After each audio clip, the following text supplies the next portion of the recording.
We also have a proclamation from our state senator, Matt Huffman. He couldn't be here today, but we're excited that he wanted to recognize this moment. A year ago, and that's okay if you didn't bake a birthday cake, but this street over here, Court Avenue, was celebrating 125 years of being a concrete street, and much of its original material is still in place, which is really quite remarkable.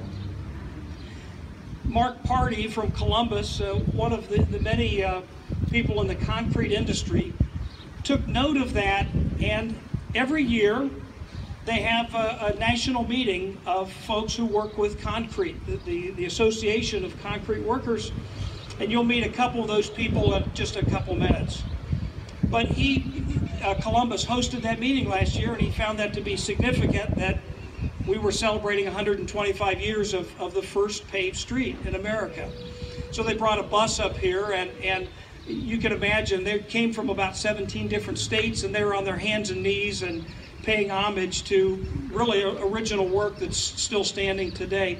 By the way, this path, and we'll talk about this replica, back in 1891 when George Bartholomew came to the then Bellefonte City Council, you can imagine they were skeptical, they didn't believe in it, and they made him bond it for $5,000.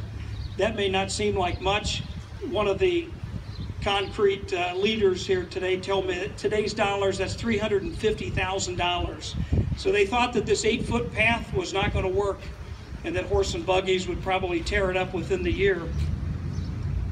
2 years later, the courthouse, which was built in 1870, such a gem back there, was surrounded by concrete streets. And today, of course, the only one that remains, and now the oldest concrete street in America, still remains behind you. But the story is that Mark Pardee would not let go of the idea that really what needs to happen is, why don't we unearth the blacktop that was here that we were all parking on, because this is the location. Now, we didn't get into Mr. Bartholomew's original concrete, but we did remove this, and thanks to city engineer, our streets department, local concrete contractors, we made this happen in very short order, about 2 weeks.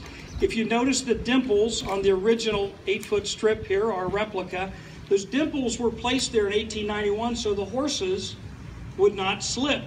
By the way, the only thing we didn't replicate was we didn't put hitching posts here, but you can imagine that's what stood along Main Street in Bellefonte back in the day.